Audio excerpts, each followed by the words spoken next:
O morto ouve alguma coisa? Como pode esse escutar, uma vez que já não tem mais esta capacidade de ouvir? Você consegue imaginar como estava o corpo de Lázaro, já morto há 4 dias? Tem ideia? Outra coisa, por que Jesus chorou? Você sabe? Essa e muitas outras respostas você encontra aqui na 7ª aula da EBD. Eu sou Vinícius Cassiano, você está na plataforma Gospel Class.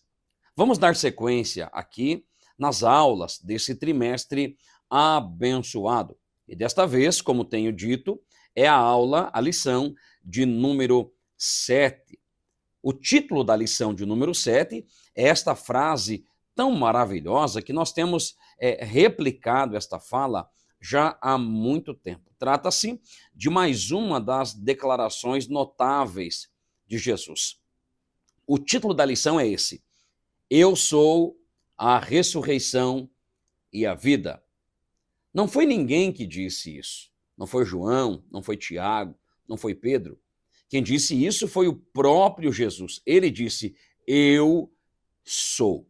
E você que tem nos acompanhado aqui na Gospel Class já aprendeu sobre esta declaração notável de Jesus: Eu sou. Toda vez que Jesus diz eu sou, ele está mostrando a sua divindade. Tá certo? Jesus disse: Eu sou a ressurreição e a vida. Vamos mergulhar aqui dentro dessa temática e aprender aqui usando os óculos de João. Afinal de contas, o tema da nossa lição é enxergar Jesus usando aqui esse óculos de João, né? Segundo a ótica do apóstolo do amor. Vamos lá? O nosso texto áureo está no capítulo 11, no versículo 25. Versículo 25 diz assim: Disse-lhe Jesus: Eu sou a ressurreição e a vida. Quem crê em mim, ainda que esteja morto, viverá. Toda a lição está centralizada dentro desse texto áureo, tá bom? A verdade prática, por sua vez, diz assim: o Senhor Jesus Cristo é a ressurreição e a vida. E por essa razão, temos a garantia de que um dia teremos um corpo glorioso como o dele. Trata-se de promessa escatológica que se cumprirá na vida da igreja, ou melhor, na vida de todo aquele que nele crê.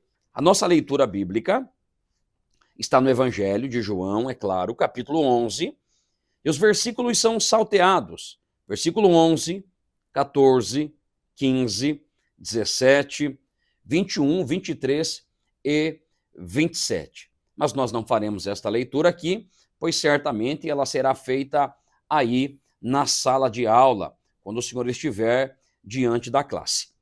Vamos de fato aqui para a nossa lição. A nossa introdução, ela vai nos apresentar aqui acerca desse encontro de Jesus com essa família, que agora é composta apenas por Marta e por Maria, uma vez que Lázaro já havia morrido. Habitantes da aldeia de Betânia. Também a introdução nos mostra que Jesus tinha um propósito. Jesus tinha um propósito para realizar esse milagre na vida de Lázaro. Deixa eu lhe perguntar uma coisa. Você sabia que tudo que Jesus faz, ele faz com propósito? Jesus não trabalha de forma aleatória. Tudo que ele faz há um propósito. Não esqueça disso. Às vezes nós não conseguimos entender, mas certamente o nosso Senhor e Salvador Jesus Cristo tem um propósito. Dentro desta narrativa de João, capítulo 11, do milagre da ressurreição de Lázaro, sim, existia ali não apenas um, mas vários propósitos. E o estudo da palavra de Deus, dentro dessa nossa aula, nos mostrará alguns deles, tá bom? Vamos seguindo aqui, portanto, o nosso primeiro tópico, o subtítulo ali diz assim: o propósito de Jesus. Esse texto que nós temos aqui em mãos, ele vai nos apresentar mais um dos milagres que Jesus faz. Alguém vai falar sobre a ressurreição de Lázaro, mas na verdade Jesus já havia ressuscitado outras pessoas, como o filho lá da viúva da cidade de Naim, você lembra? Também a filha de Jairo. A filha de Jairo estava morta e Jesus foi para despertá-la, Jesus foi para acordá-la. A declaração aqui do milagre que acontece no capítulo 11 do Evangelho de João trata-se do 7º milagre registrado no Evangelho de João. Esse milagre antecede o dia onde Jesus seria preso ali no jardim, onde seria levado para ser julgado da forma que foi. Tá certo? Então esse evento aqui, ele tem como pano de fundo esta preparação de Jesus para que Jesus descesse ali e fosse então essa manifestação final do poder de Jesus sobre a morte. Esse milagre acontece, como disse, um pouco antes da sua crucificação. Jesus vai e encontra Lázaro morto já há 4 dias. Você vai ler o texto e vai perceber que Lázaro estava doente. E agora eu preciso lhe mostrar aqui um pouquinho apenas acerca desse contexto familiar. Você percebeu que não há citação do nome do pai e nem do nome da mãe dessa família, que são 3 irmãos, Lázaro, Marta e Maria. Não há citação dos pais. Isso não é aleatório. A Bíblia sempre honrou pai e mãe. Então, pelo fato de não haver a citação do pai e da mãe, entende-se que esta família já não tinha mais os seus pais. Lázaro assume o papel de pai, Marta assume o papel de mãe, aquela cuidadora do lar, e entende-se que Maria é a menor, a caçula. Esta família tem uma composição diferente, mas uma família que abriu as portas para Jesus entrar, lhes ensinar. Esse milagre acontece aqui mediante a doença de Lázaro. E aí eu preciso lhe perguntar aqui, você que me ouve aqui nesta aula, quem é amigo de Jesus pode ficar doente? Quem é íntimo de Jesus pode ter provações, dificuldades, intempéries na vida? A resposta é sim, é claro que sim. Não é porque somos amigos, não é porque temos intimidade, ou melhor, somos templo e morada do Espírito Santo, que não possamos passar por dificuldades desta vida. Todavia, quem abre a porta para Jesus sempre terá o seu socorro. Talvez não na hora que a gente quer, mas que ele vem, é certeza que ele vem. Quando Jesus é chamado para vir, Jesus estava no domínio de Herodes, Jesus estava na região de Pérea. E quando o mensageiro encontra Jesus dizendo, o seu amigo Lázaro está doente e as suas irmãs me mandaram lhe buscar, a resposta de Jesus não é boa. A resposta de Jesus é, eu não vou agora, ou eu não posso ir agora. E o mensageiro, ele volta sem Jesus. Imagine a decepção, não é? De retornar agora, dizendo, ele não quis vir. Já aconteceu contigo de procurar um milagre urgente? Aquela resposta que você gostaria de receber naquele exato momento da oração e Jesus se calou e não disse nada. Pois é, mas com certeza ele respondeu, não foi? Mas ele responde na hora dele, no tempo dele. Mas a grande verdade aqui é que o mensageiro volta desapontado.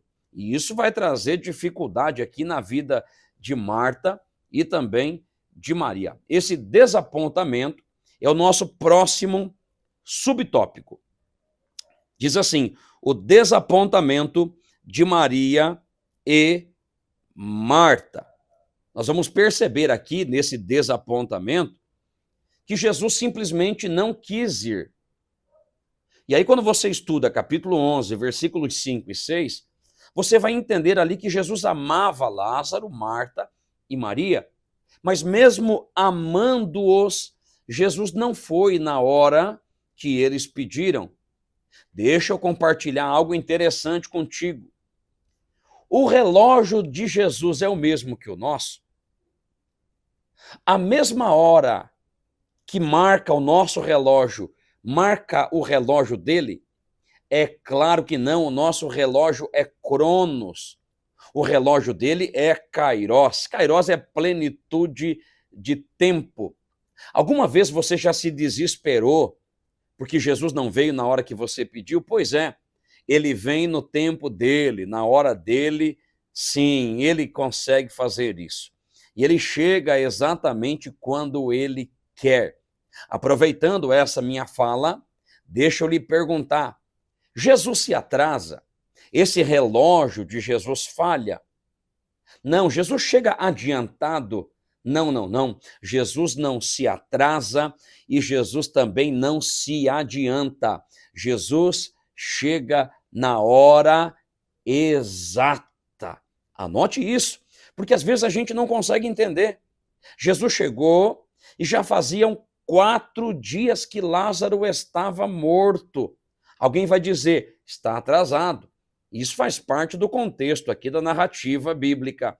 Mas Jesus não se adiantou e nem se atrasou. Jesus chegou na hora certa. Afinal de contas, e eu repito aqui o título da lição, ele é a ressurreição e a vida. Ele chegou exatamente na hora que deveria chegar. Então, tranquilize o seu coração. Se ele não chegou ainda, é porque não era hora, é porque não é tempo. Mas quando ele decidir chegar, ninguém impede Jesus de se apresentar dizendo, cheguei onde ele está. Jesus chega e chega para fazer milagre com propósito. Não esqueça que há propósito aqui, tá certo? Quando nós acompanhamos aqui esta leitura do desapontamento, Jesus estava cumprindo a vontade do Pai. E a vontade do Pai era que o tempo se cumprisse desta forma. Você vai perceber aqui dentro do discorrer do texto bíblico que os próprios discípulos aconselham Jesus a não ir até lá, uma vez que Jesus estava sendo perseguido e certamente isso lhe causaria danos. A consequência é essa mesma, né? Depois do milagre, Jesus vai sofrer os danos da prisão para cumprir ali o seu martírio, a sua crucificação, que acontece por cada um de nós. Jesus chegou em Betânia no momento certo, e eu preciso repetir isso aqui para que eu me faça entender. Já faziam 4 dias que a esperança havia acabado.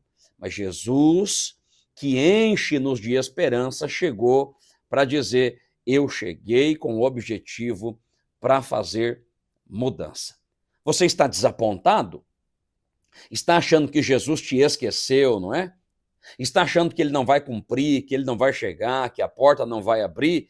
Calma, aí vem ele. E assim que ele chegar, ele fará coisas novas e extraordinárias na sua vida. Jesus tinha esse propósito aqui. É por isso que Jesus demorou a chegar. E daqui a pouco eu explico a questão dessa demora. Trata-se da crença natural e comum dos judeus, tá certo? Nós já chegamos lá. Fique aqui conosco até o final. Nós temos muito para compartilhar convosco, tá certo? Agora o nosso subtópico 3. O subtópico 3 diz assim, o tempo divino. Segundo o tempo de Marta e Maria, era assim, vai buscar Jesus, porque o amigo dele, o nosso irmão Lázaro, está enfermo. A enfermidade de Lázaro ninguém sabe o que era, mas esta enfermidade era séria, tanto que provocou preocupação em Marta e também Maria. Elas conheciam a Jesus e sabiam que Jesus era o Filho de Deus. Qual era o desejo do coração de Marta e de Maria.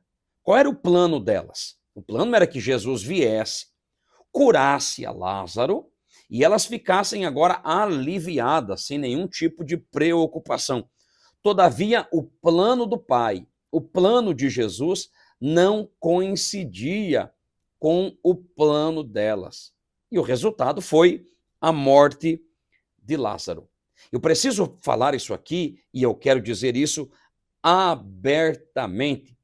O que é que você faz? Você que está aí me ouvindo, me assistindo pelo YouTube, o que é que você faz quando o seu plano é frustrado? O que é que você faz quando o plano de Deus não coincide com o teu? Tem gente que se apavora porque gosta de dar ordens a Jesus, dizendo: eu quero que o Senhor faça assim e depois assim. Ele faz, mas ele faz do jeito dele. Do jeito de Marta e de Maria, o milagre era a cura da enfermidade.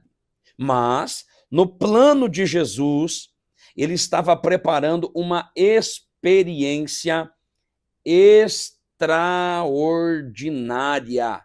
Eu quero afirmar isso aqui com muita certeza. O plano dele é maior do que o nosso. A vontade dele, o propósito dele é muito maior do que o nosso. Falando aqui da ressurreição de Lázaro, eu preciso lhe contar uma coisa. Não foi uma ressurreição. Que isso, professor? Quer me deixar confuso? É claro que não.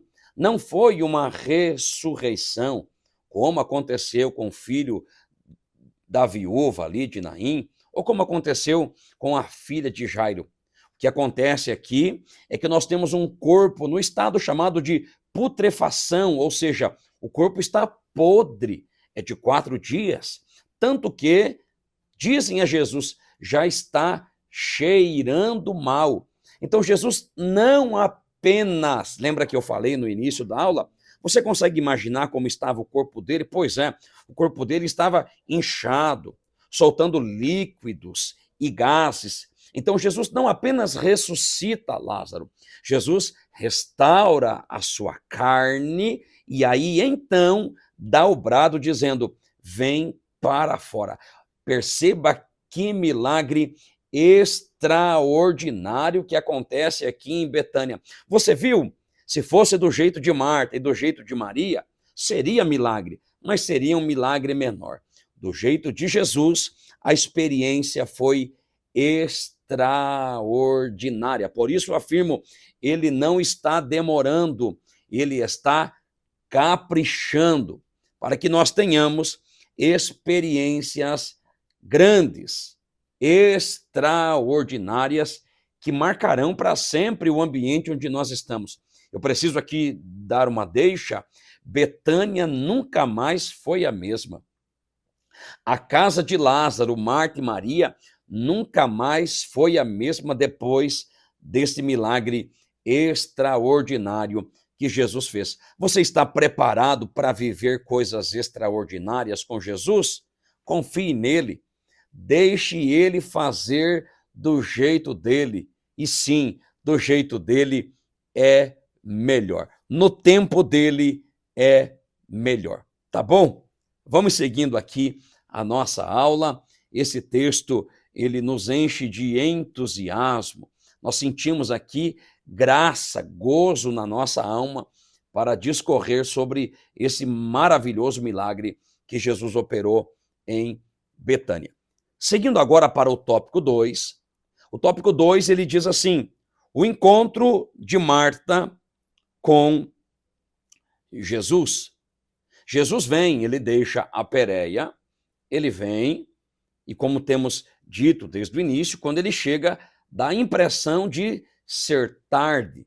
Afinal de contas, Lázaro já está morto há 4 dias, tem pranto, os judeus estão ali, Marta e Maria estão assentadas na parte baixa da casa em sinal de humilhação. E depois que tudo estava perdido, pela ótica dos homens, quem é que chega? Jesus chega. Um mensageiro antecede a ele e avisa na casa dizendo: o amigo de vocês chegou. Talvez até com um tom de ironia, né? Afinal de contas, quando Jesus foi chamado para vir, Jesus se recusou a vir. É avisado que Jesus estava ali. Agora, Jesus está ali, Marta se levanta, escondido da sua irmã Maria, e sai correndo para encontrar-se aqui com Jesus. Perceba que ela sabe quem é Jesus. Ela sabe quem é Jesus, tanto que ela colocava fé, sabendo que Jesus poderia curar o seu irmão. Mas ela chega dizendo: se o Senhor estivesse aqui, o meu irmão não teria morrido. Ela estava dizendo a Jesus: o Senhor demorou, o Senhor chegou tarde, agora não dá mais, agora não tem mais jeito. De certa forma, ela culpa a Jesus pela perda do seu irmão Lázaro. Se o Senhor estivesse aqui, ele não teria morrido. Dá a impressão que Marta imagina que Jesus é Deus só de perto. Só consegue fazer um milagre se ele estiver perto. Mas calma aí, o nosso Deus não é Deus só de perto. O nosso Deus é Deus de perto e Deus de longe. Lembra do centurião? Se o Senhor falar uma só palavra, eu creio que o meu criado em casa sarará. Nosso Deus é assim. Ele é Deus de perto e ele também é Deus de longe. Ela sabe quem é Jesus. Tanto que Jesus, quando se apresenta a ela, Jesus disse: o teu irmão há de ressuscitar. Quando Jesus diz isso a ela, ela diz: eu sei que o meu irmão há de ressuscitar, mas no último dia. E aqui nós acabamos entrando já no próximo tópico, porque eles se completam na grande verdade. O que nós temos aqui na grande verdade da fala é esse grande desafio. Qual é o desafio? É a promessa e as circunstâncias. É exatamente isso que o texto está nos apresentando. As promessas, a palavra de Jesus, e as circunstâncias. Jesus promete e as circunstâncias nos provam, nos moldam, para que nós cheguemos ao resultado dessa nossa fé. Parece que ela não entendia que quem estava ali não era apenas Jesus ou o amigo Jesus. Por isso foi necessário que Jesus falasse: eu sou, Marta, a ressurreição e a vida. E todo aquele que crê em mim, ainda que esteja morto, viverá. Jesus deixa isso aqui muito claro para ela. Jesus se apresenta diante dela e revela esta faceta do seu ministério, da sua essência, quem ele é. Sabe o que Jesus está dizendo para ela? Eu tenho autoridade sobre a vida e sobre a morte. Ah, eu preciso lhe falar aqui uma coisa. Inventaram um versículo por aí. Você já ouviu aquele versículo inventado? Esse versículo é inventado. Não cai uma folha da árvore se não for da vontade de Deus. Já ouviu? Isso é verdade, mas versículo não é não. Nada acontece sem a vontade dele, amando dele ou com a permissão dele. Isso é sim uma grande verdade. O que aconteceu aqui aconteceu apenas para que Jesus se revelasse a Marta e a Maria como a ressurreição e a vida e mostrasse toda a sua soberania. Já que eu toquei aqui nesse assunto, cuidado com versículos inventados. Lembra de algum? Quem não vem pelo amor, vem pela dor. O cair é do homem, o levantar é de Deus. Nada disso está registrado nas Escrituras. Então nós precisamos tomar cuidado com esse conhecimento chamado de conhecimento empírico, tá certo? Tem muita coisa que parece bíblico, mas não é bíblico. Mas agora sim, Jesus se apresenta dizendo: eu sou a ressurreição e a vida, mostrando toda a sua soberania. Como disse, a sequência lógica é o subtópico 2 aqui. Quando Lázaro ressuscitará? Quando? Jesus disse exatamente isso para Marta. Marta, o teu irmão há de ressuscitar. Sabe qual foi a resposta dela?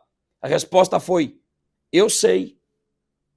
Eu sei que o meu irmão há de ressuscitar no último dia. Os fariseus pregavam a doutrina, essa doutrina da ressurreição do último dia. Mas Jesus não estava ali para dizer para ela que Lázaro ressuscitaria no último dia. Jesus estava ali para dizer: Lázaro vai ressuscitar hoje, agora. Você está preparado para receber uma palavra de Jesus assim? Imaginando que o milagre vai acontecer daqui a um tempão. E de repente ele diz: não, não vai demorar. Eu vou fazer o milagre hoje. Eu vou fazer o milagre esta semana. Jesus, ele tem poder para fazer na hora que ele quiser. O que Jesus estava dizendo aqui a Marta é que traria o seu irmão à vida naquele exato momento. Isso aqui traz alegria ao coração de Marta.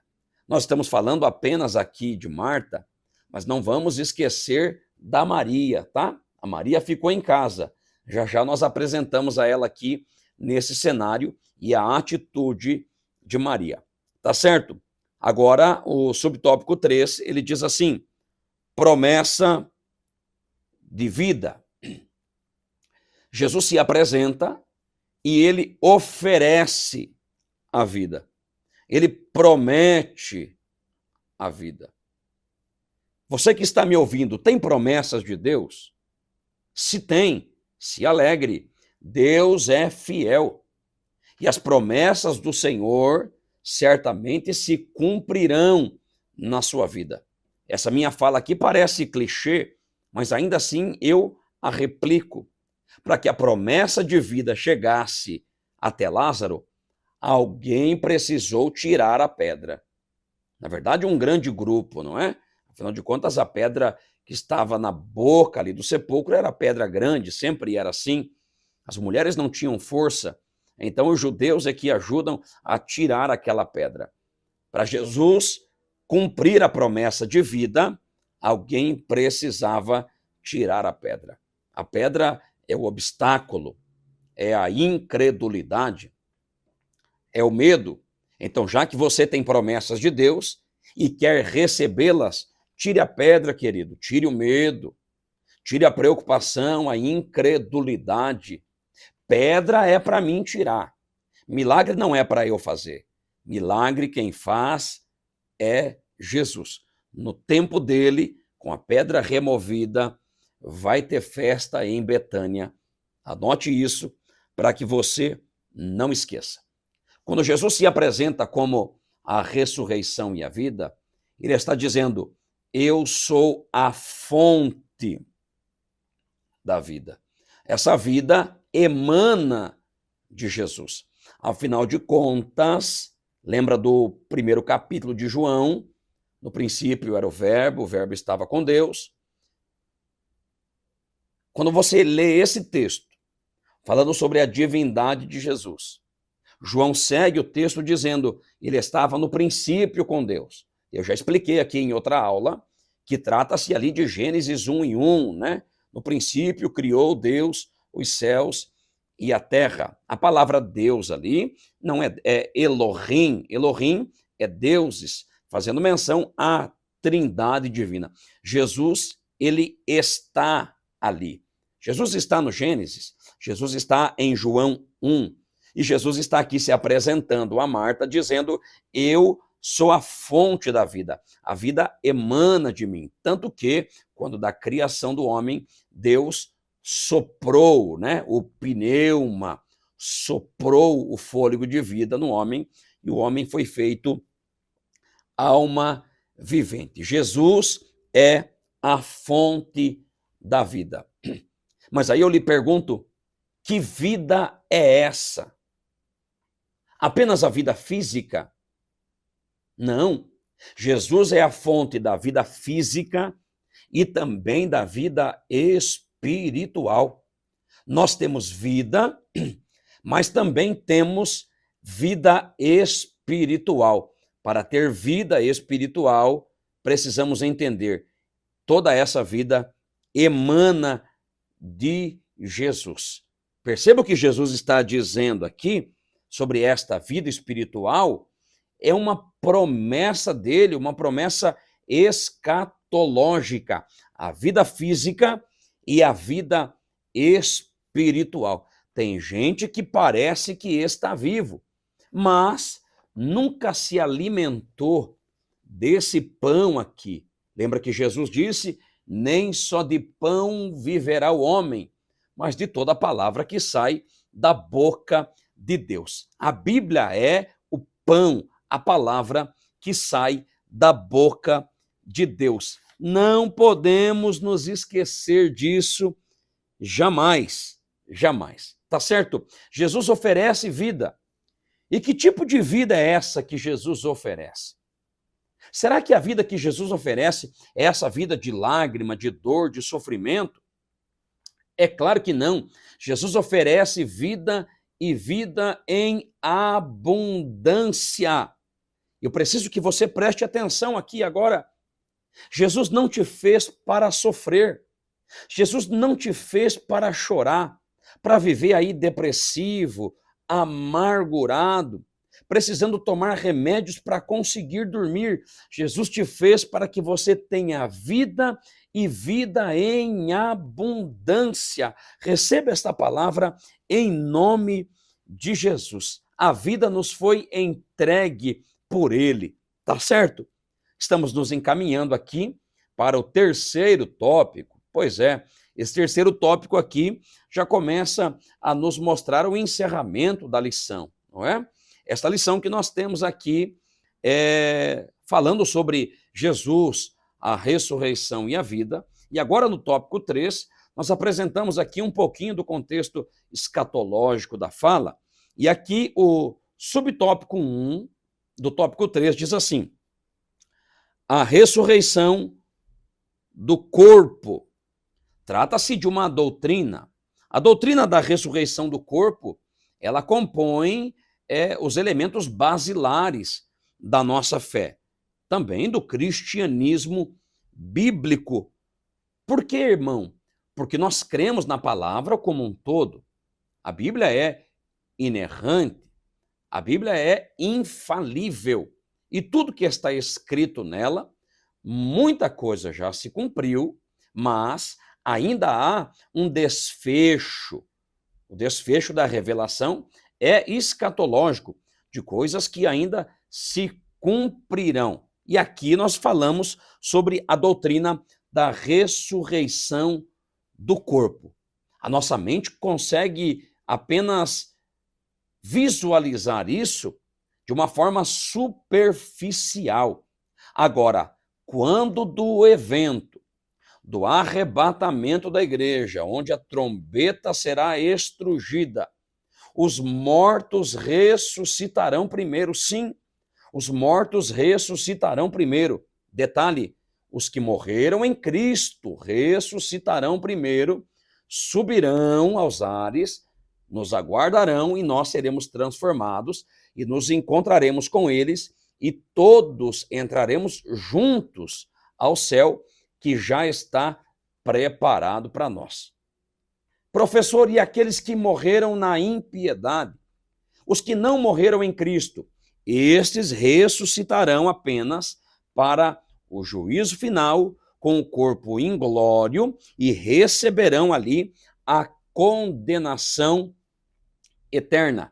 Esse conteúdo é um conteúdo escatológico e ele compõe a base do nosso estudo sobre a doutrina da salvação, chamada de soteriologia, derivada de soteros, Salvador, e logia, estudo. João escreve o Apocalipse, e ali nós aprendemos um pouco mais. Não é a ênfase aqui da nossa lição, é apenas para falar sobre a ressurreição de Lázaro e apontar aqui que é sim a doutrina da ressurreição, é um elemento essencial do cristianismo bíblico.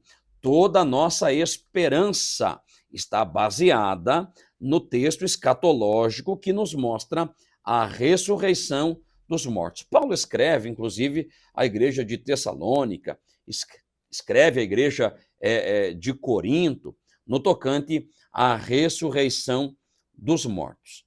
Tá bom? Não podemos esquecer isso aqui é um conceito basilar da nossa fé, que é o cristianismo e o cristianismo bíblico. Tá bom? Vamos aqui, então, para o subtópico 2. O subtópico 2 diz assim: da morte para a vida. Quando nós olhamos isso aqui, perceba que Jesus vai dizer: aquele que crê em mim, ainda que esteja morto, viverá. Mas Jesus libera uma palavra aqui dizendo: nunca morrerá. Esta palavra está aqui na nossa lição: nunca morrerá. O que é que Jesus está dizendo isso? Se muitas pessoas morreram já. Os nossos pais na fé, os nossos pastores, professores, aqueles que nos evangelizaram, que conservaram a sua fé viva, como disse Paulo, combati o bom combate, terminei a carreira e guardei a fé, eles morreram. Como é que Jesus se apresenta aqui dizendo: nunca morrerá? Aquele que crê em mim nunca morrerá. O que o texto está dizendo é simples. Ainda que nós tenhamos uma morte física, enquanto aqui neste tabernáculo, nesta dispensação, nós nunca morreremos, porque estaremos vivos juntamente com ele. Perceba aqui que a morte é um evento natural para a humanidade. Quando nós falamos isso na sala de aula, os professores acabam fazendo um gracejo com os alunos, dizendo: quem quer ver Jesus? E aí os irmãos levantam a mão. E aí o professor diz: quem quer morrer? Aí ninguém quer, né? Nós queremos encontrar Jesus assim, e eu também quero, é claro, sendo transformado, não é? Subindo e encontrando com o nosso Senhor nos ares. Mas a morte, a nossa morte física, na verdade, ela é a transição que nos leva para a vida eterna. Alguns morrerão em Cristo, ressuscitarão, o seu corpo ressuscitará e sim, serão transformados, obviamente, e subirão para estar com o Senhor. Os que ficarem vivos serão arrebatados. De um jeito ou de outro, nós subiremos ao céu de glória. Você deveria dizer pelo menos amém agora, dizendo: eu creio nesta palavra. O que nós temos aqui na nossa lição é que a morte física é a transição desta vida para a vida eterna, que nos está preparada. Afinal de contas, o Cordeiro está preparado antes mesmo da fundação do mundo. E eu já disse e quero repetir: Jesus não trabalha com plano B. Você que acha que Jesus improvisa, que ele tem um plano B, deixa eu afirmar isso aqui para você: Jesus não tem plano B, ele só tem o plano A. E o plano A se cumpre exatamente do jeito que ele quer, tá bom? Não existe a possibilidade do homem surpreender Jesus. Jesus é Deus, e sendo Deus, ele é onisciente. Não podemos nos esquecer disso aqui, tá bom? Da morte para a vida é o tópico que nós temos aqui. Já que eu toquei nesse assunto, você está preparado para ser perseguido só porque recebeu um grande milagre de Jesus? A grande maioria vai responder: não, eu não quero. Eu quero receber um milagre e eu quero ficar na minha, no meu canto. Quando você lê o discorrer ali de João 12, do João 11, chegando ali quase no 12, você vai perceber que os perseguidores iam a Betânia, mas não apenas para pegar Jesus, mas também para pegar Lázaro. Por que isso? Porque Lázaro está dando testemunho, Lázaro está contando da sua experiência, e eu também gostaria de saber que voz é essa, Lázaro? Como foi que aconteceu?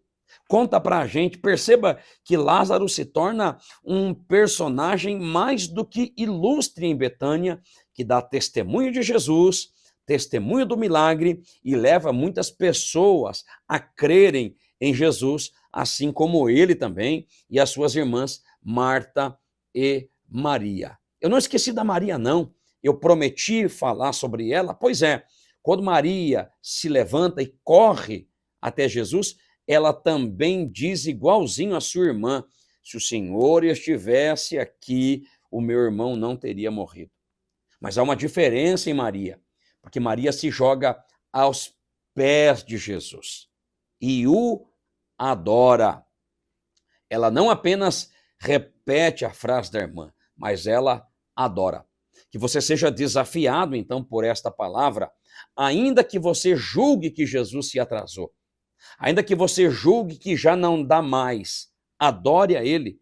Enquanto você adora, Ele procura saber onde foi que você colocou teu irmão Lázaro. É para ela que Jesus diz: onde ele está, onde o pusestes. Exatamente por quê? Porque ela chega adorando. Adorar ainda é o caminho. Adorar ainda toca o céu. Não esqueça disso. A adoração ainda move o céu a nosso favor. Tá bom? Vamos seguindo aqui. Já estamos no encerramento da nossa aula. Nós estamos aqui no último subtópico.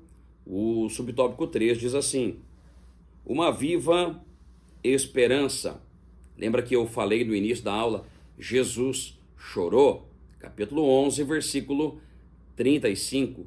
Jesus chorou por ver a incredulidade dos judeus e também chorou por compaixão da dor de Marta e também de Maria e os amigos que com certeza estavam ali com elas. Jesus conhece esta dor. Jesus tem empatia. Ele sabe como é para nós esta dor, a dor do luto, a dor de perder alguém, de sepultar alguém. As dores causadas pela morte, Jesus conhece. Embora a ótica de Jesus para com a morte não é igual à nossa, ele sabe o quanto nós sofremos com isso. Então, como o nosso tópico aqui diz uma viva esperança, Lázaro ressuscita, trazendo alegria. E já que Lázaro ressuscita, trazendo alegria, Betânia agora é transformada. E ele evidencia aqui, concretamente, que também ressuscitaremos dentre os mortos os que ficarem aqui, tá certo? Essa é a nossa esperança. Paulo escreve 1 Coríntios 15 e ele diz que nós devemos consolar os irmãos com esta palavra. Se morrermos aqui com Cristo, nós ressuscitaremos. Se estivermos vivos, seremos transformados por ocasião do arrebatamento da igreja. A nossa esperança, a nossa viva esperança é a certeza de que a morte não é o fim. A morte nesta vida marca o início de uma vida eterna com Cristo, tá certo?